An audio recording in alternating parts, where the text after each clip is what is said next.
Good evening and a warm welcome to the students, staff, and our friends in the community that are here to hear our speaker of the evening, Luke Johnson, in our Public Speaker Series.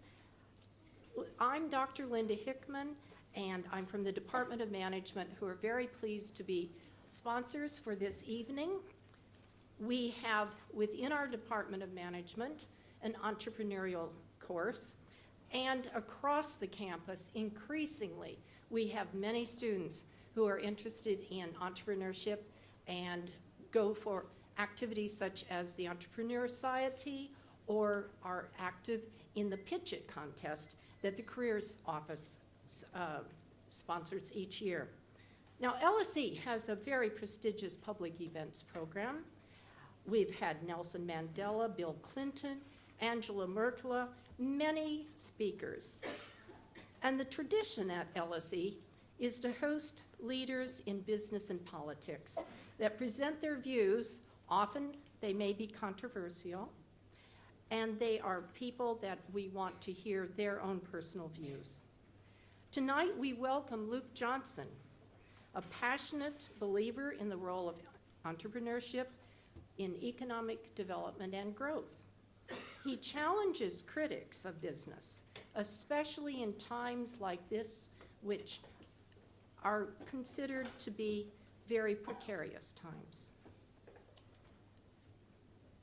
Perhaps some of you read his column in last week's FT, and he spoke about comments that have been made at the Labor Party. Well, this is one of the areas where business can start to be interesting and sometimes controversial. But Luke very much speaks from his very vast business experience.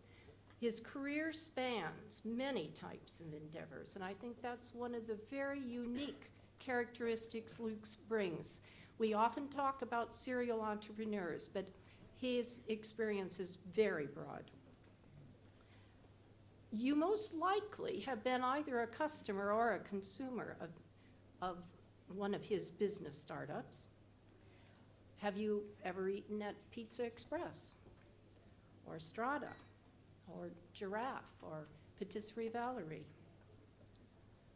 Well, that's just part of his empire. Another part is, have you ever watched Channel 4? Where he was chairman for 6 years. And in addition to that, perhaps you've read some of his columns in the Financial Times and other magazines. Currently, Luke is chairman of Risk Capital Partners and also chairman of the Royal Society of Arts. Very recently, he published a book, and it was entitled Start It Up. The subtitle is perhaps more important: Why Running Your Own Business is Easier Than You Think. And also the subtitle under his author's name, A How-To Book from Someone Who Has. That was the publisher's idea. Well, that was going to be one of my final lines to say, what better recommendation than to hear from someone who has succeeded. So tonight, I want to welcome Luke Johnson. He's going to talk about new firms and their founders and how they create jobs and wealth. And very importantly, as we think of the economic background, what we can do to stimulate an enterprise economy in Britain. Before Luke comes, I just wanted to add one other comment about our schedule of how we're going to do this tonight. And Luke will speak for 30 to 40 minutes, and then we'll have question and answer time. So be thinking of your questions at this point in time. There'll be people with microphones dotted around for you. And after the question and answer time, we will also have some time for book signings. So I saw that there were some books out there, and I hope some of you will be joining us for that. So I want to thank Luke very much from the behalf of LSE as well as the Department of Management for giving us his time tonight.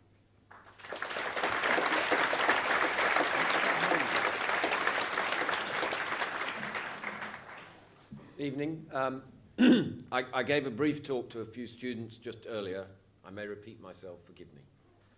I started in business at the age of 18. I was at university studying medicine to become a doctor at Oxford, and I, like most students at that age, my principal interests were not studying but meeting girls. And in pursuance of that aim, I held a lot of parties with a friend of mine called Hugh Osmond, who's now a very successful businessman. And our parties got out of control, and the Dean of Discipline there said he'd send me down if I carried on. And so I came up with the idea of using a local nightclub instead of my rooms to host the parties. And my friend Hugh came up with the idea of charging on the door. And so our parties went from being parties to become a business. And a turning point in my life came on the first night we were open, when I arrived 20 minutes, 20 to 8 before we were due to start, and there was already a queue of people. And I realized in that split second, here was a whole lot of strangers who had believed in an idea we had had enough to spend money and join in. And I thought, this is it, this is what I want to do. Rather than treat the sick, I'm going to be someone who builds businesses. And so that's really what I've been doing for the last 25 years or so, with a few brief interruptions. And I have to say that despite the setbacks and the pitfalls and the mistakes and the cock-ups, it's a great journey. So I am biased. Immediately after leaving university, I carried on with my little adventures in the evenings and weekends and holidays. A small business, I had a little software company and more nightclub businesses and then some tatty old pubs. But my day job was working in a bank. And I think I was in denial because I thought that, a safe job and a good salary was what it's about. But I guess in my mid-20s, the sort of period of denial ended. I got fired and I thought, right, no more excuses. So that is when I made the great leap. And I've sort of not looked back since, in the sense that I've never, for a split second, really wanted to go and work for someone else again. Because I think it isn't, for most entrepreneurs that I've known, about the money. It's about the freedom and the independence. It's about controlling your own destiny to an extent, and it's about not having to deal with the bureaucracy and office politics that characterize so many large organizations today. And, an awful lot of people, particularly the sort of people in this room, if they're working for an organization or an institution, it's going to be a big one. And so there will be a lot of that rigmarole which you can avoid. And you get to take the credit if you work for yourself. And I think that's really important. And I've for years studied the motivations and psychology of entrepreneurs. And, a lot of them, it is about things like creativity, about trying to change the world. It's about doing your own thing rather than following orders, rather than trying to become very rich. And indeed, a lot of people who work for themselves don't necessarily make as much money as they could by being an employee, and they certainly don't necessarily have at least the illusion of security. But the fact is, they love the freedom, and I think that's really important. So in my 20s, I pursued various ventures. My timing in becoming full-time self-employed was not good, in that it was 1989 and the recession was just about to start. So it was hard going, and for probably 3 years I don't think I earned any money, and I lived off an increasing overdraft. But somehow or other I made ends meet. I was lucky because I had no dependents, so I had nothing to lose, in a sense. And I think for those of you here who, for example, might be considering starting a business, in some ways, when you're young, or indeed when you're quite a lot older, those are the easiest times because you don't have all those responsibilities of being a provider weighing on you. My various ventures included a business restoring classic cars, and I was involved with a company that bought share registers and sold them to people who wanted to do direct marketing, and various other projects. I think I can honestly say they were all flops. And one of the things I learned in this period that, you can have failures. And that indeed, virtually every entrepreneur you would ever meet, I will argue, will have had their own mishaps and disasters. And you see in surveys that people who are considering starting their own business but afraid, the big thing that puts them off is the idea of it going wrong. Well, believe me, it will. And no business plan I've ever seen has the business worked according to the model as set out before it started. It's inevitable that there will be mistakes and problems, and that's the very nature of human existence in a way. But overcoming those and the perseverance to do so is what, you know, separates the winners far more than having the, you know, blinding flash of insight in the beginning. It's about, do you have the stamina to carry on when things are tough? And it's, you know, it's the defining characteristic, I think, of successful entrepreneurs, that they have persistence on their side. Another great turning point for me in my life was at the age of 29, in 1992, with partners, I managed to obtain control of Pizza Express. At the time, it was quite a small business. We had 12 owned company restaurants and a couple of dozen franchise branches. And in that year, 92, the business had gone into loss for the first time. So the founding partners had fallen out, as they often do when things go wrong. And this gave us the chance to take control of the business. I'd been stalking it for 2 years. Even though I had no money, I knew the business might come up for sale. Previously, in 1990, I had answered a little classified ad in the FT that had been placed by a franchisee of the business who was very concerned about its future and ownership. And I'd kept in touch with him regularly over the 2 years, and so I'd been tracking what the business was doing. And I realized even then that it was a magnificent formula, very simple, very profitable, very high margin, very underexploited. And in a way, you know, when we took control of it in 92, we barely had to change anything except give it the dynamism to go for it in terms of new openings and expand outside of its homeland of London and Soho. And we were incredibly fortunate because the recession was ending in early 93, and so demand for eating out was increasing. And we were involved in a virtuous circle. Sites were available, we had a good team, we had the funding, and demand was rising. And the success was quite extraordinary, and it's one of the very few businesses I've ever been involved with where I think it beat its budget every single year I was there. God, what I'd give for the other businesses I've been involved with to do the same. And I think I was also incredibly fortunate in that, you know, there are actually very, very few great businesses out there, and I think Pizza Express is one. And to stumble across early-ish in your career a great business and to somehow or other manage to get control of it, it's a great stroke of luck. I can count on less than 2 hands the other great businesses I've been involved with in my career over the last quarter of a century or so.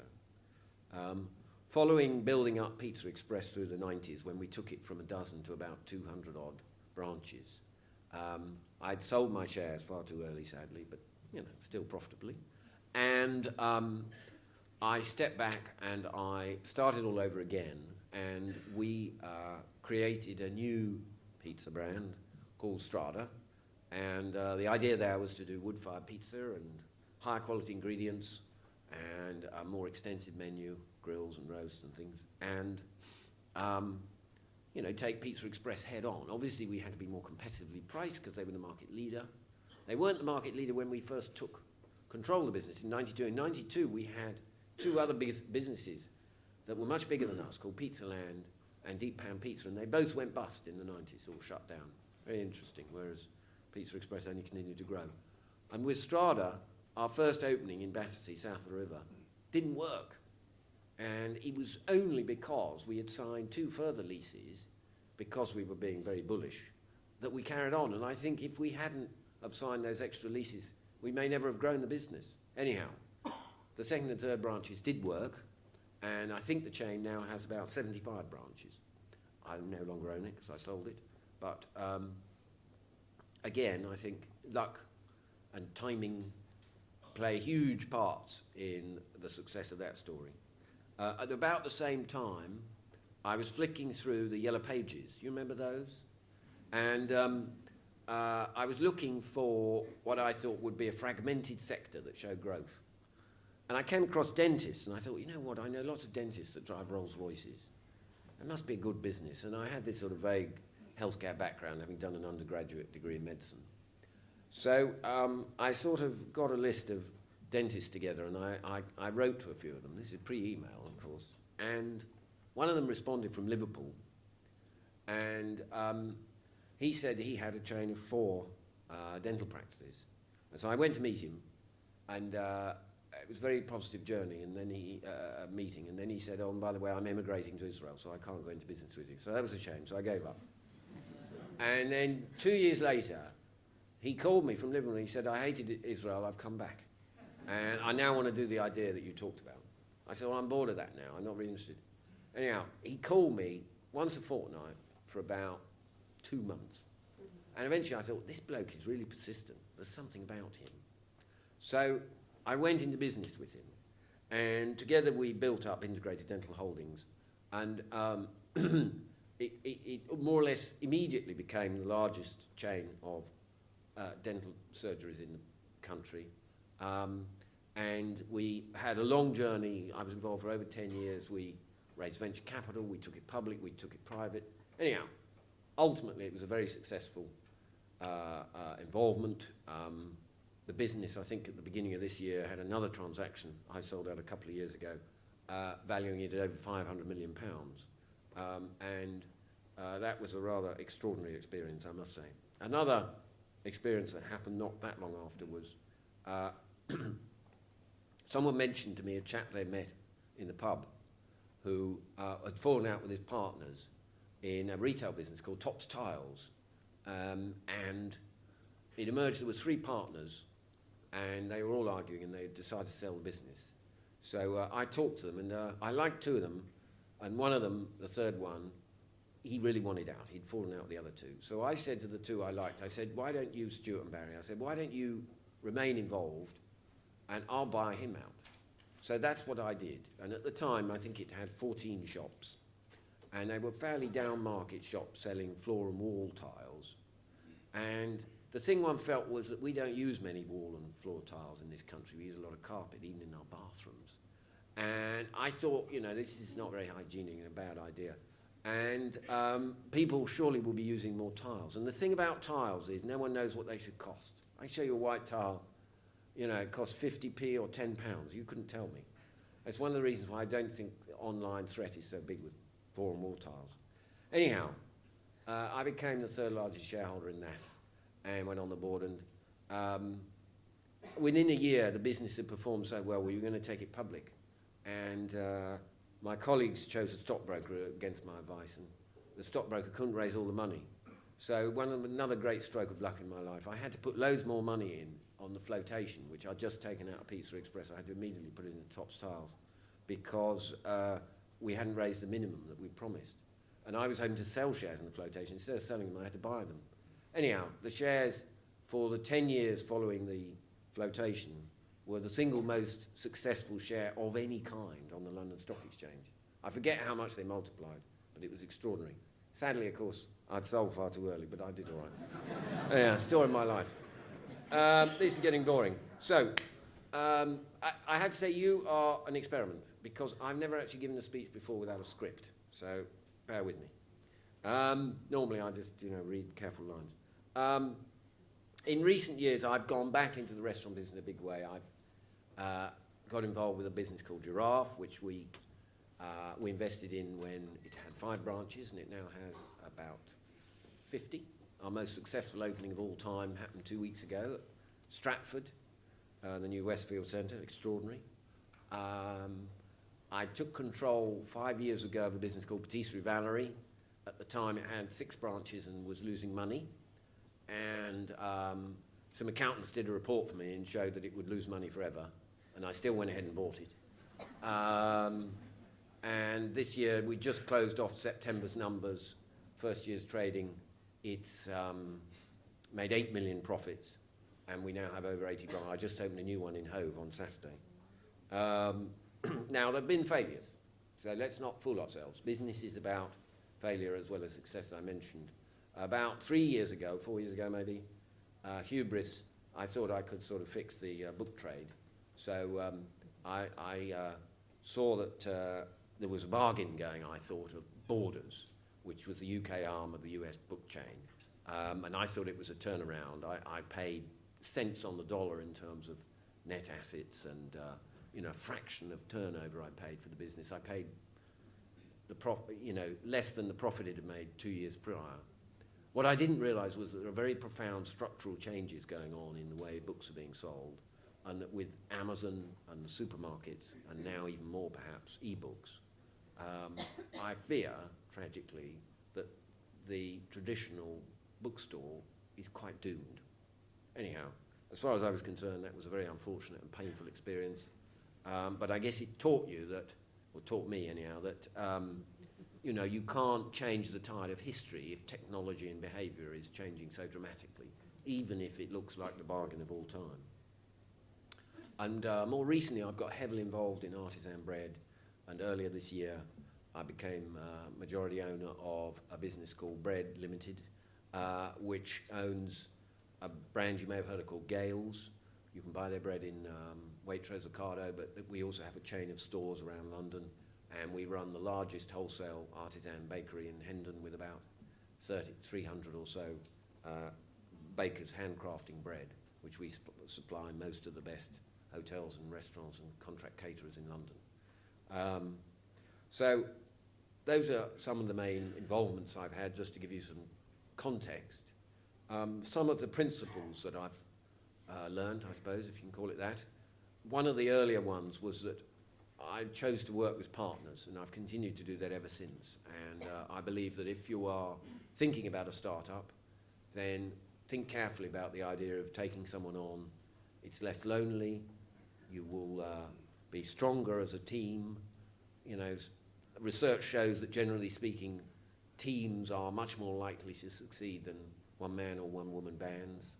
On those days when you're feeling at your worst, they'll cheer you up. I think it's very important. It's a much more enjoyable journey too, I think, with partners. Another principle that I learnt, and I think I mentioned it earlier, was don't necessarily give up the day job straight away if you've got a great idea. Keep the income coming in if you can by working and moonlight, or do it part-time even. I think this is the right option for a lot of people because we've all got bills to pay, rent to pay, etc. Funding. There are obviously lots of different ways you can get capital to build a business. There's obviously debt or equity and many different forms of both. I would say that these days raising early stage money is a lot easier than it used to be. People sometimes feel it's the opposite, but I'm not sure that's true. I think there are many more angel investors. I think there are many more different sources of money. There's many more tax breaks available for early stage backers. And people are much more sophisticated about studying plans and the whole idea of having a startup or two in their portfolio. And so I think you should not start from the premise that it's impossible to raise money. If your idea, your plan is good enough, then I suspect one way or another you will cobble together the funds. What I would say is try and do it for less, whatever it is you're up to.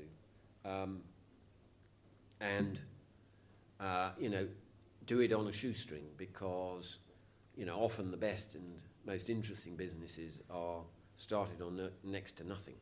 And if it's a big grand plan that requires huge capital, then I would reconsider, to be frank. Clearly banks are not necessarily a good place to go if you've got a startup, but they never have been. I don't think there's anything new in that.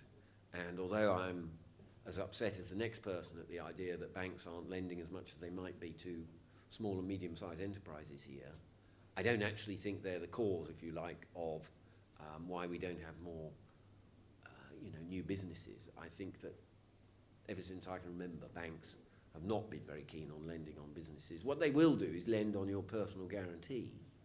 I almost invariably say to people, do not give a personal guarantee to a bank or indeed a landlord.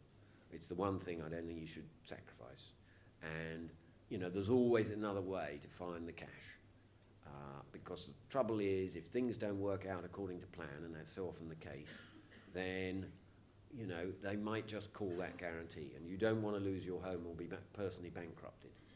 That is not a good idea. I talk a lot to entrepreneurs and meet people who are thinking of starting a business, and what I try and do is spread enthusiasm and optimism. I think that in the modern age, where you've got 24-hour news channels, it's very easy, particularly at moments like this in the cycle, to get a bit downcast and think that things are getting worse, and we are going to be poorer in the future and so forth and so on. I'm not sure I buy this. I think there are many arguments to say the reverse is true, and anyhow, it's always cyclical. So the tide will turn, and my observations of history, and I'm not a historian, but my father is, are that in the long run, the future always belongs to the optimists. And people, never remember those cynics who said it can't be done and yours is a silly idea. And almost invariably, if you talk to entrepreneurs about what motivates them, you will find that it's often proving a point, it's defeating the skeptics who were there, the teacher or the older brother or the father or mother or whoever it might have been, those who didn't have confidence in their abilities and their skills. And, it's an abiding characteristic, I would say, of every successful entrepreneur, that they are by heart optimistic and believe in the future. And I think that's very important. And I wrote recently in the FT about how distressing it is if you go to places like northern Italy where they have an exceedingly low birth rate. It seems to me countries that don't have children don't believe in the future. And I think that's very worrying. And I think it's partly because people are not handing over the baton and saying, okay, let younger people start having some opportunities. And the world is full of opportunities out there. I think, if anything, things like the internet have exploded the world in terms of ideas. In a way, in smaller countries like Britain, you never really need to come up with anything even vaguely original as a business idea. You just have to look at America and copy what they're doing. It's very straightforward. I'm not joking. And, there are, I'm sure you know them, many websites that talk about new businesses, new projects, fresh ideas. And one of the things I find about those that succeed very often is that they're not actually that radical. They are modest variations, slight innovations that are often the most successful ones. You don't have to, reinvent everything to succeed. It's more about execution, really. It's about how do you manage and how do you actually run the project rather than the blueprint in the first place. And as I said, most business plans, the actual eventual enterprise that emerges don't even resemble the outline that's in the document.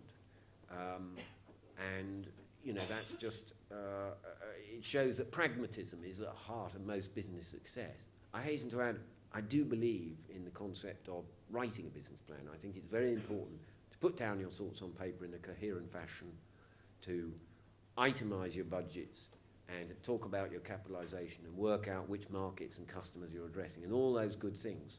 And so I would suggest, even if you're not pitching for finance or talking to a bank about raising money, write yourself a proper business plan. It's a good discipline. I think it makes you think through some of the issues and aspects that you might otherwise not have considered. I'm often asked, and I often ponder, are entrepreneurs made or born? I think ultimately I come down on the made view. I think that they are not genetically pre-programmed to be entrepreneurs. I think obviously their backgrounds have a huge bearing, so that perhaps some entrepreneurs are effectively destined to become self-employed by the age of 15 or something because of the family environment they grow up in. But I don't think it's in their DNA. I think that what is unquestionably the case is that circumstances have a big impact. And for example, 1 in 4 people who start their business is because of redundancy. So that's force of circumstances. there's a very much higher proportion of immigrants and the descendants of immigrants who start their own business. And I think this is often because they are unable to get a job because their qualifications aren't necessarily appropriate or of cultural reasons. And I think it's one of the more fantastic things that's happened in Britain in recent decades is that we have had regular waves of immigrants who have started businesses and succeeded and created jobs and grown the economy. And they've shown the way, really, that it is, you know, when I left university in 1983, there was what I call the dinner party test. So if you turn to someone at a posh dinner party and they said, what do? You didn't in those days say, I work for myself, I run a business. That was very, you know, you said you were working in the diplomatic corps or you were at PricewaterhouseCoopers or something like that. And these days it's become very fashionable. I think that's fantastic because I think role models make a hell of a difference. And it really is a very changed culture and attitude. All of it good news, I believe. And that and things like the internet are one of the many reasons why this is actually a great time to be starting a business. You know, people say, oh, it's a recession, you know, it's tough to get going, tough to win sales. Of course. But the fact is that many of the great businesses over the decades were started in the depths of the tough times. You know, Bill Gates started Microsoft in a Albuquerque motel room in 1975 when America was battling desperate conditions of stagflation. Walt Disney started his eponymous animation company in the depths of the Depression in the 1930s, now the biggest entertainment company of any kind in the world, and so on and so forth. And there are many, many stories like this. And indeed, in a tiny way, you know, we created Strada immediately following 9/11, when it, you know, actually things were pretty depressed. In general, you're a small business if you're a startup, and it's your microeconomy that matters. Don't worry about exchange rates or the Eurozone crisis or, you know, the BBC News every night telling us that we're all broke. You know, life will continue. And, you know, I used to complain to my colleagues at Channel 4, why is the news always bad? And they said, oh, well, it sells papers, metaphorically.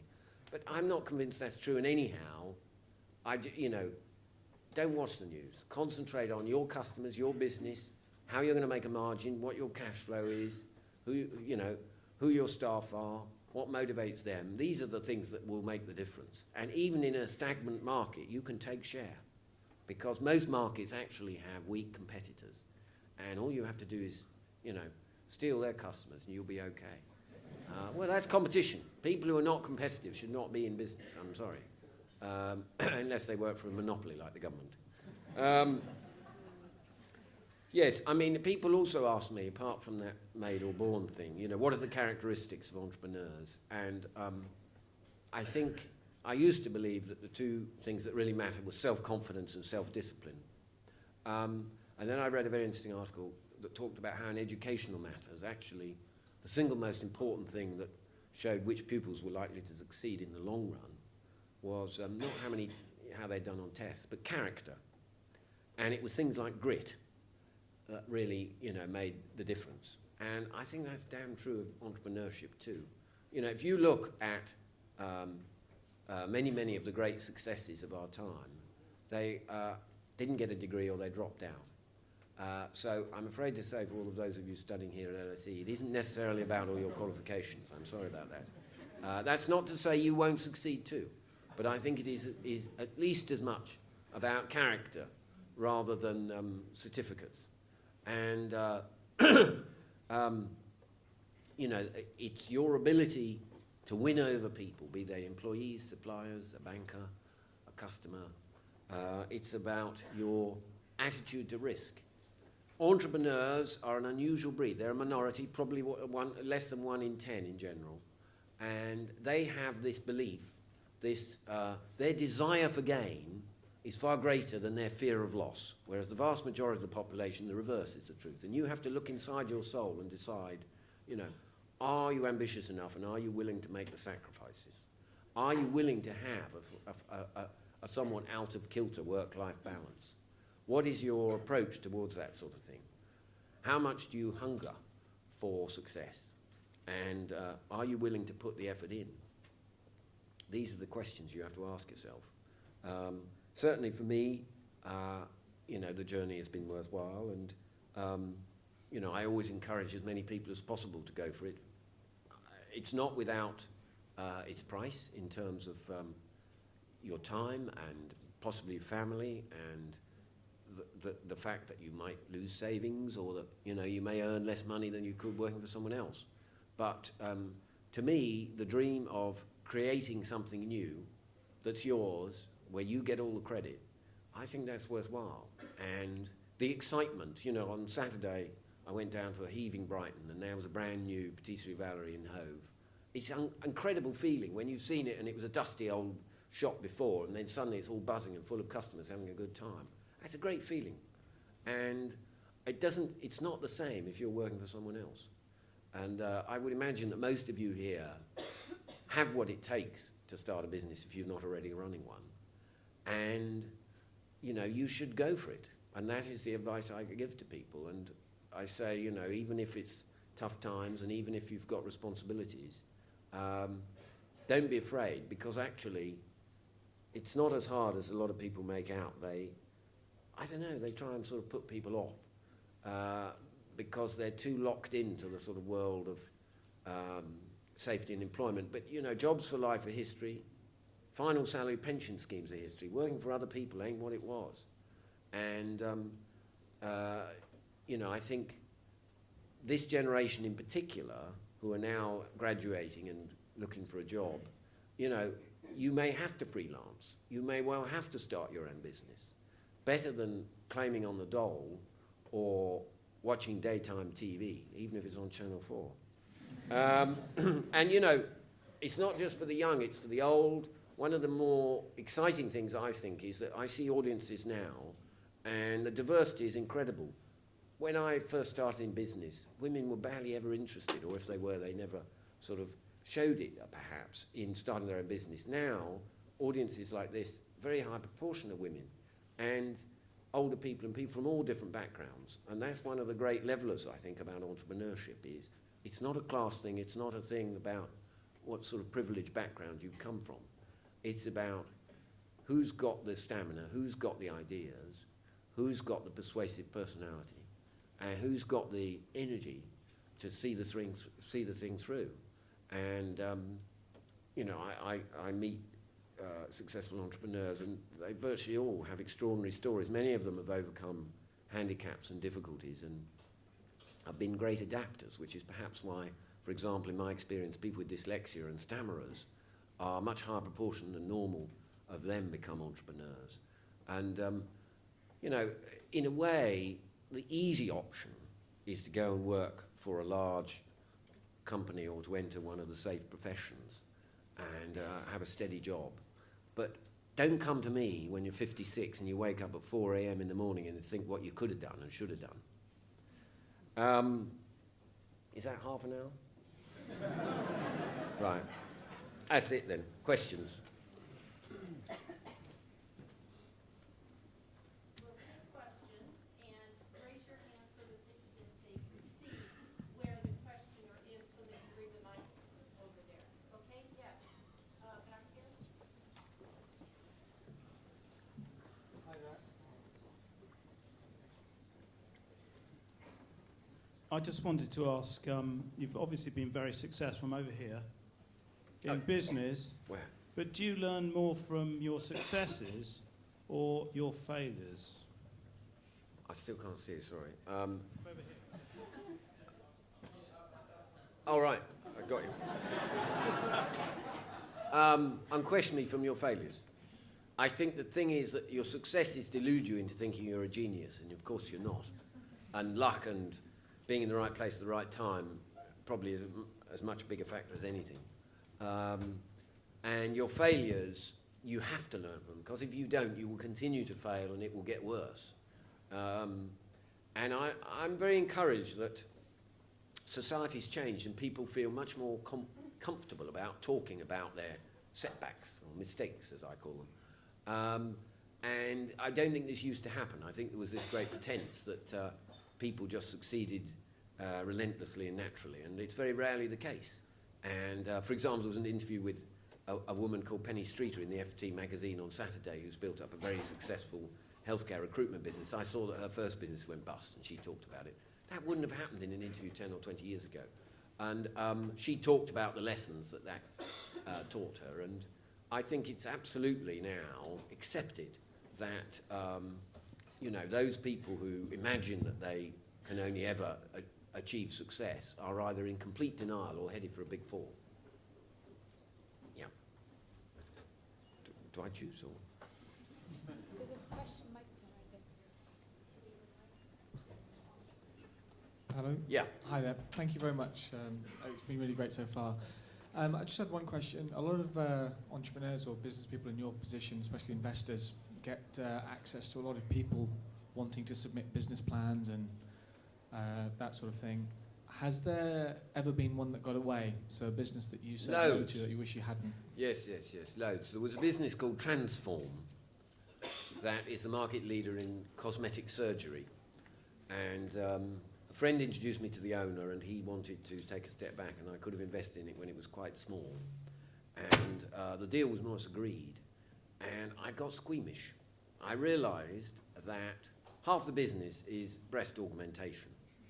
And I realised that what they were selling to a lot of their customers was an operation and the idea that it will make them happy.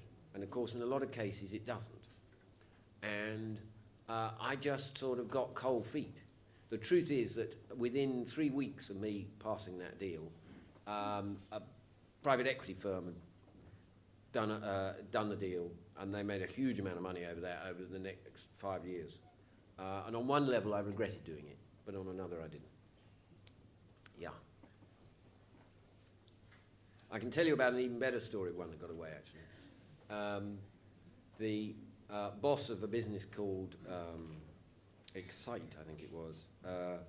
He was called George Bell, and he turned down Google for $750,000 when the two founders thought it was interfering with their studies at Harvard. His business subsequently went bust. Anyhow, carry on. I realized I should have lost a tie for the entrepreneur talk. It's pretty uncool. Thank you for your comments. I was wondering if we could revisit, I think I heard you make a distinction between businesses that make small incremental changes or have different views in the market versus those that are radically disruptive. I think a lot of the tech businesses of the last 15 years have fallen in that radically disruptive category. Could you, first of all, talk a little bit more about the distinction between those two things? And also, would you make a distinction between the types of entrepreneurs that should pursue those in terms of skill set, passion, background, et cetera? It's a good and difficult question. I mean, my experience has much more been in, mainstream, conventional businesses rather than leading-edge technology. And so I suppose that's biased to my view. But my view is that incremental changes, what the Japanese call kaizen, are more certain of success than radical breakthroughs. And obviously, we're aware of the radical breakthroughs, but we're probably not aware of the thousands and thousands and thousands of others that attempted to do that and didn't succeed. And, luck plays its part, and I guess genius in many cases. But I suspect that if you want to narrow the odds of success, then I would encourage you to think in terms of a known demand, using known technology, but slightly better. And I think for most of us, mere mortals, that's the answer. Obviously, some of us in a generation, one in a generation is Mark Zuckerberg, but he don't come along very often.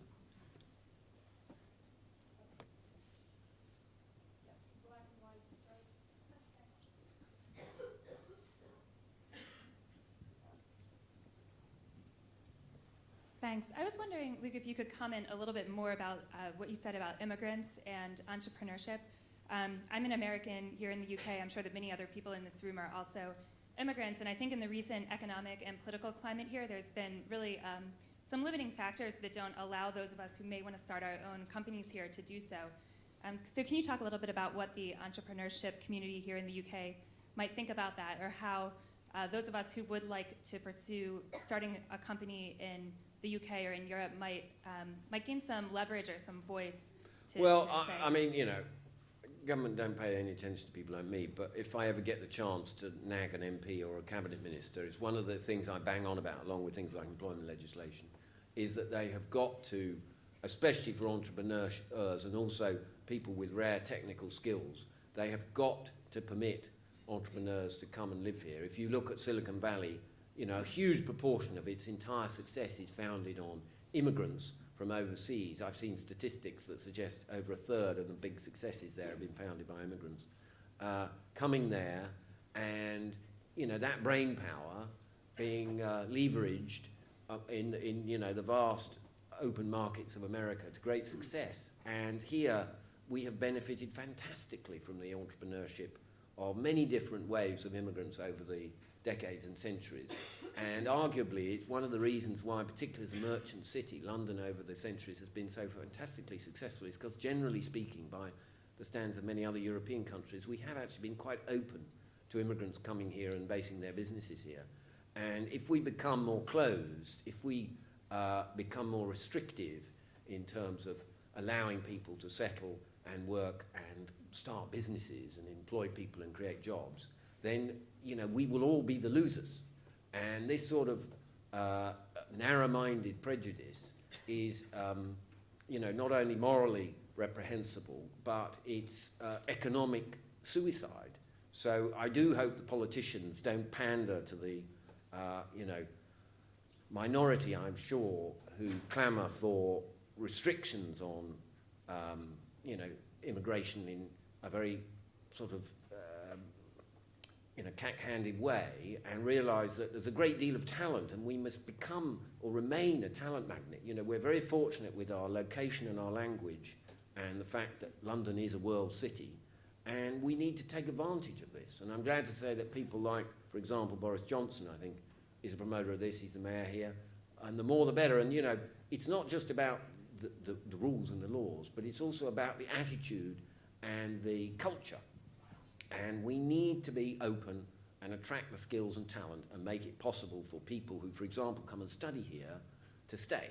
And it's because of that relationship with Stanford and so forth in California that Silicon Valley has become the incredible goldmine that it's been. And if we lose that here, then we are fools. I'd like to take something back here, please. Hi, so as a budding entrepreneur, and I'm sure there are other students in the audience who are budding entrepreneurs, like you mentioned, you can't really study entrepreneurship and become an entrepreneur. You studied medicine, you're, you know, a really successful entrepreneur. What advice would you give budding entrepreneurs who have an idea, who are keen to start something? You know, where do they go? It's all about networking, that's what people are saying, but what advice could you give someone who's a budding entrepreneur? Well, it isn't all about networking. I think that helps. There are many more ways via the internet that you can hook up with other entrepreneurs or would-be entrepreneurs. Depending on if you are still studying, whether there are other students with you. I said to some people earlier that actually one of the great things I think a course like an MBA or an MSc in business can give you is the opportunity to meet a business partner. I think you should seriously consider, if you're starting out, the idea of partnering up with someone else. I think you should also look at the possibility of finding a mentor somehow or other who can advise you and perhaps introduce contacts. There are the odd book you could buy that would give you some advice. There are an infinite number of websites. There's a very good column on a Wednesday in the FT. There's a lot of stuff out there, and you know, one of it is about how resourceful you are. You know, networking's a bit vague, and it isn't all just about meeting the right person and suddenly you're rich. It's much more hard work than that. But I do think that chance plays its part, and the more you get out there and mingle, the more likely it is that you will meet customers, partners, and your ideas can flourish. Let me take the person up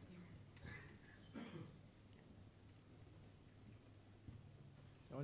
Hi, I wanted to ask, why is it that you left those businesses, like Pizza Express, when they were, well, kind of successful? A great mistake, wasn't it? It seems like it. I mean, the truth is that I have almost certainly sold most of the most successful businesses I've been involved with too early, and I guess I regret that. But I suppose I'm an impetuous fellow, and I mean the truth is that circumstances intrude. For example, in Strada, we actually sold because my two partners in the business, they had mortgages to pay off. One of them wanted to buy a little boat, and I felt it was only fair on them. They hadn't really made a capital gain. It would have been selfish for me to say, no, we're not selling. But yeah, sure, I sold too early, and I regret that. Kind of everything. Why don't we take the woman in white here in the middle?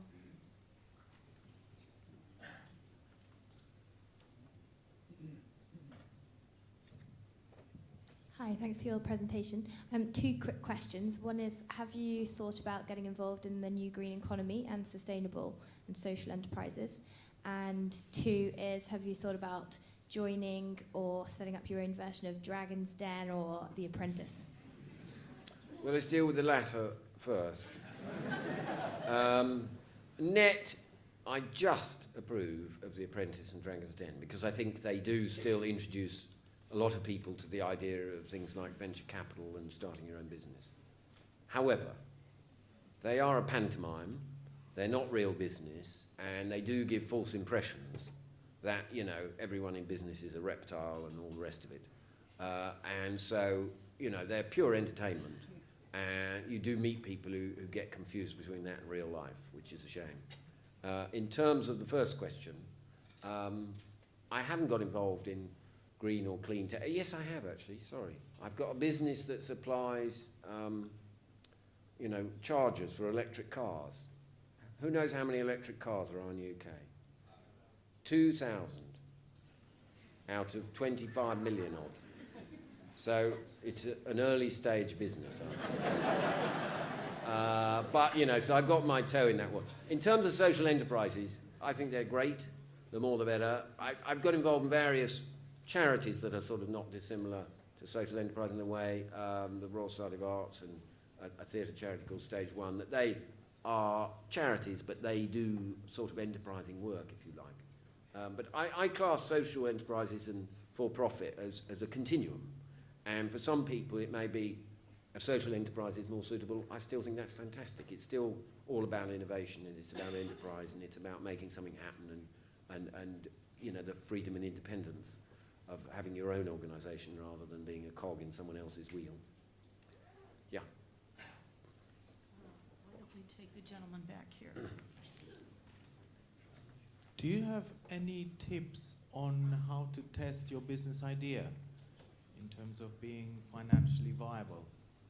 Well, it depends totally on what the specific idea is. But what I would say is that the internet does allow you to fail fast and cheaply in a way that was inconceivable before. And so if it's a digital business or anything like that, then clearly, you can build and trial a website very cheaply and quickly that wouldn't have been possible in the past. I like the way that in the restaurant business, for example, what's happened in recent times is that people are trialing new cuisines or new concepts, and it might be, a particular sort of hot dog or a particular type of donut or something through food trucks and pop-up restaurants. And, they involve a fraction of the capital, probably 5% of the capital that would be required to start a full-blown restaurant. Very little of the planning, regulations and restrictions. And they are, like I say, a cheap bet. And I think that is a great principle that all those most innovative companies that like to experiment and find out new ways of doing things employ as a business technique. And I'm encouraging all the companies I'm involved with to do more of that in terms of product innovation, service innovation. Lots of small tests, fail quick, fail cheaply. And I think it's entirely dependent on the industry you're involved with. But the more you can do that, the better, certainly. I'll take the gentleman in the green shirt there. Looks green and gray. Hi, loved your optimistic message. But just a quick question that obviously a successful entrepreneur builds something bigger than themselves and can pass it over and have people working for them. So is it, and how do you see, you know, or not everyone can be an entrepreneur, basically? Sorry, how? Not everyone can be an entrepreneur. No, but I think a lot more people can than are. I don't see why not. You know, the fact is that some economies, Thailand, I believe, is one example, have very high proportion of people working for themselves. Probably self-employed freelancers, not running companies with lots of staff.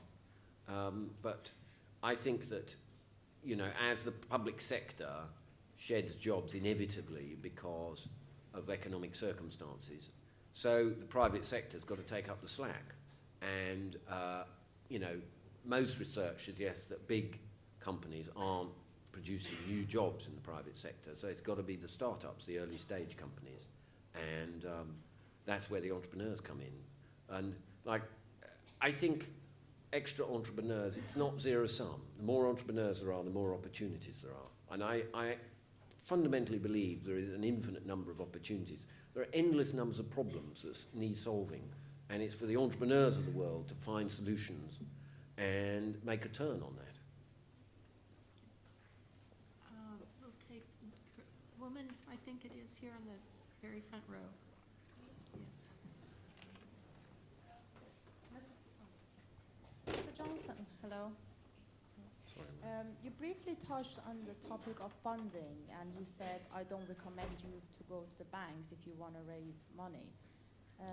Can you elaborate more on that? I mean, for example, if I don't do go try to my them. bank, what other option do I have? I mean, I go to private equity. I think you've got to try anything and everything. In my book, I talk about how Howard Schultz, when in the early days at Starbucks, he had, I think, 3 coffee shops, and he needed to raise $1 million or so. He did 245 presentations to prospective investors to raise the money. And, you know, he was clearly calling on every third person in Seattle. And you just got to, wherever it takes you and whatever's necessary. And in a way, I think, can you raise the money is not a bad test of, do you have the wherewithal and the stamina to build a business and run a business? And A, it might be that they're telling you something if you can't raise the money. Maybe it isn't a good idea. But B, it's also about, have you the energy and the persistence to do it? Gentleman back here in the blue shirt. Taking the question of funding a step further, obviously classically at the moment we can start with family and friends through to venture capitalists, angels, private equity. Do you believe there may be any newer, more innovative forms of funding available in the future? Well, I wouldn't be surprised if online crowdsourcing of equity became, you know, more common and perfected. And it seems to me that it might make sense. It's to do with things like regulation. I'd like to see a revival of the small company new issue market, i.e. AIM or even sub-AIM, you know, plus markets, things like that. They've been pretty moribund for some years, and I think that's a tragedy because, you know, we need a thriving domestic market of small amounts of capital for, you know, growing young companies. You know, there are other different forms of financing like factoring and leasing that might come into play depending on the sort of business you're running. I have to admit, one of the reasons I've had a bias towards retail and restaurants and things like this is these are cash businesses, and quite often, you know, they have negative working capital. So actually, if you get enough credit from your suppliers, you can do it on no capital. And those businesses inevitably are easier to start and quite attractive from that perspective. Gentleman here. Hi, Luke. I really enjoyed that, so thank you. My question is, with emerging economies, what role do they play for you as an entrepreneur? Well, I've been very cowardly in that I've done virtually all the business I do here because it's what I know and it's easy and I'm lazy. And I wish in a way that, you know, I'd been more adventurous and travelled more and done business abroad more.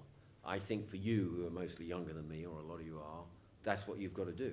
You know, the world is much more global now. The opportunities are to either locate businesses there or import from there or export to there or one way or another, make your businesses more international than mine have been, and I think it's been a great failing of mine. And I think particularly those of you who are from, or your descendants are from, other parts of the world, you've got to exploit those connections and those skills and languages and other resources to, find opportunities of the interplay between different nations. And I think, you would be foolish not to, frankly, in your circumstances. We have a second row here in the front of the balcony.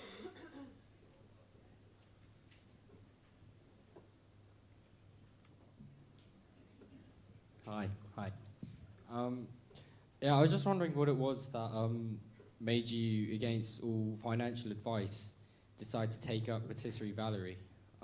What was it that made you think that would be a good idea? I thought it had great heritage. It'd been around since 1926. I thought that the three brothers who owned it then, one of whom is a partner of mine now, he stayed, the other two left, they were squabbling all the time, and so it wasn't a well-run business.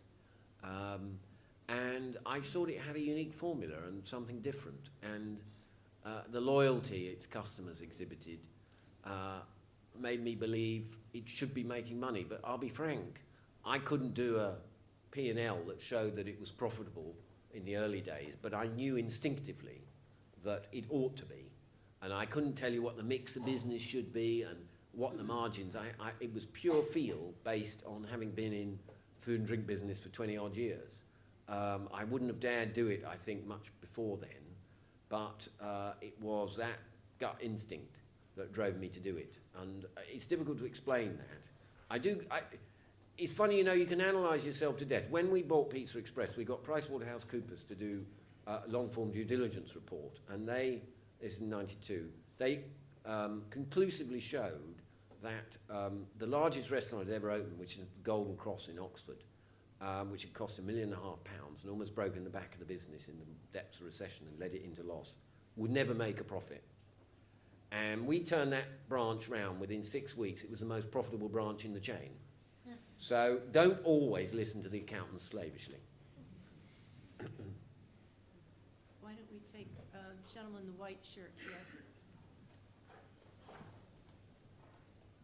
Thank you.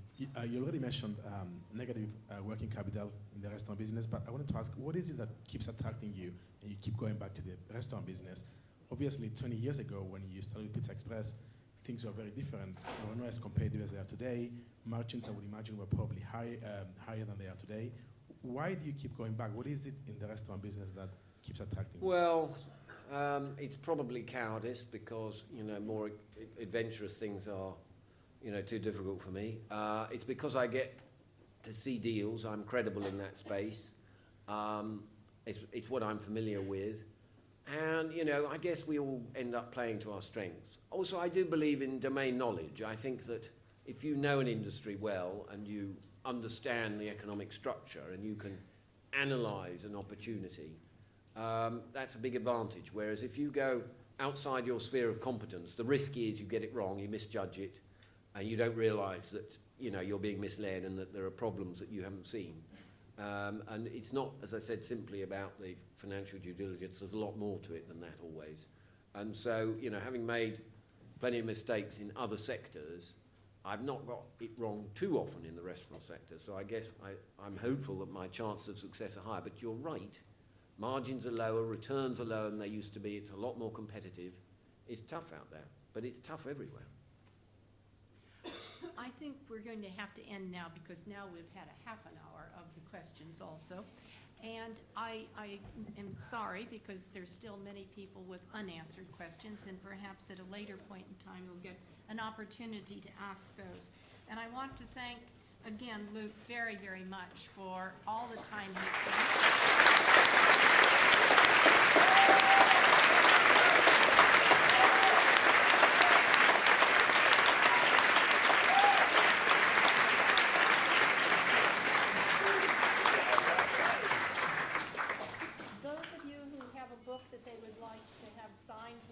Book signing for 15 more minutes approximately, and it will. Is that outside? Sorry. It'll be. Excuse